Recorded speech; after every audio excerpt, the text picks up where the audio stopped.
This is Steve Zwick of Ecosystem Marketplace at Carbon Expo in Cologne. I'm speaking to Molly Peters-Stanley, who is my colleague at Ecosystem Marketplace and co-authored the State of the Voluntary Carbon Markets Report, which came out yesterday. I'm also speaking to Jamal Gore of Carbon Clear. Jamal, why don't you tell us a little bit about what you do? Sure, thanks. Well, we're a carbon management company. We help businesses benefit from tackling climate change challenges, either through carbon offsetting or through the carbon advisory services that we provide.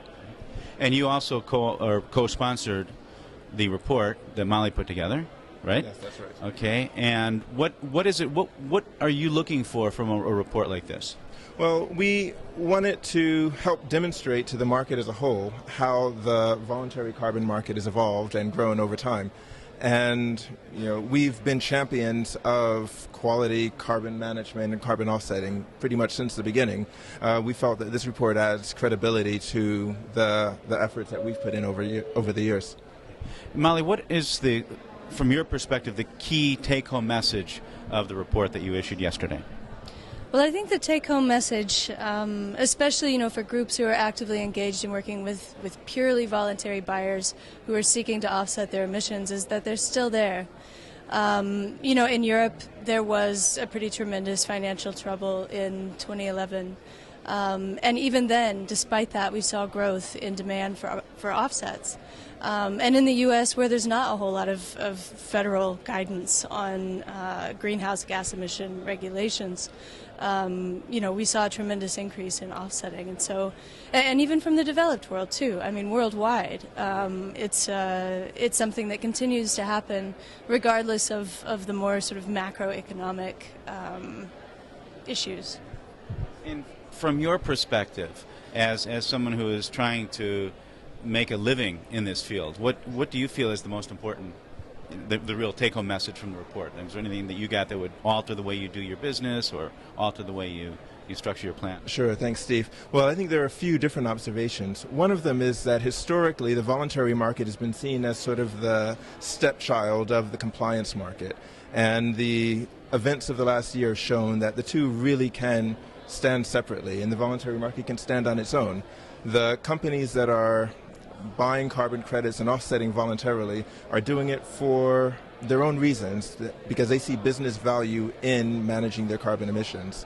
And for us as a company, what it shows is that it's incumbent on us to identify those drivers that come from the carbon projects. It's not just the emission reduction, but it's the broader co-benefits that come out of them. And I think that's what's driven a lot of the innovation in the voluntary market.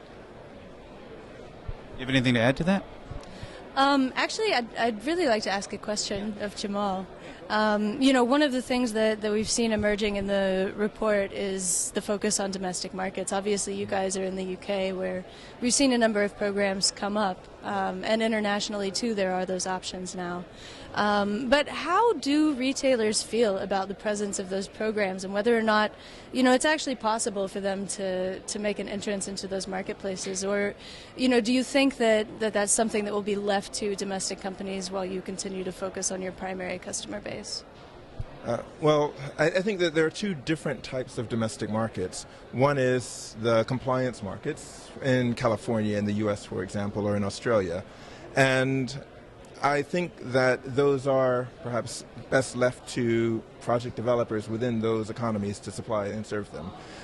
At the same time, we have always had customers in the US where we work, or in the UK, or in France, or in Spain, who want emission reduction projects close to home that they can show to their customers and to their staff and to their other stakeholders. And I think that these internal domestic carbon saving activities, we may not want to call them offsets, but emission reduction activities have a place. And we want to be able to serve them and to help them realize value out of those. But at the same time, we want to continue supporting international activities. And we found that many of those companies, because they have supply chains that reach outside of their home boundaries, are still willing to engage in international projects even while they're supporting domestic programs.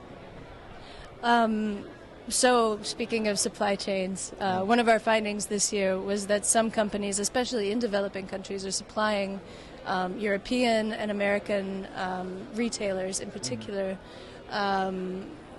they're sourcing credits from them because they're trying to green their supply chains.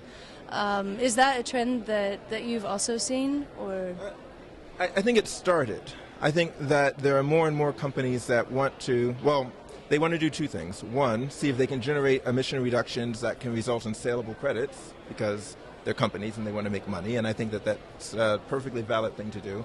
There are others that want to either contribute to the countries where they source their products and services, or just reduce their own footprint internally by reaching out to their supply chain and doing it effectively. We know that Walmart's doing it. They've sent questionnaires to 60,000 of their suppliers around the world asking them about their emissions programs. And as a company, we're completely supportive of that. We think that it's a great way to drive demand among some of the larger corporates. Well, that's... Okay. I think that does it for me as well. It's been very helpful. Thank you very much. Thank you as well. Thank you, Molly. Steve Zwick, Ecosystem Marketplace.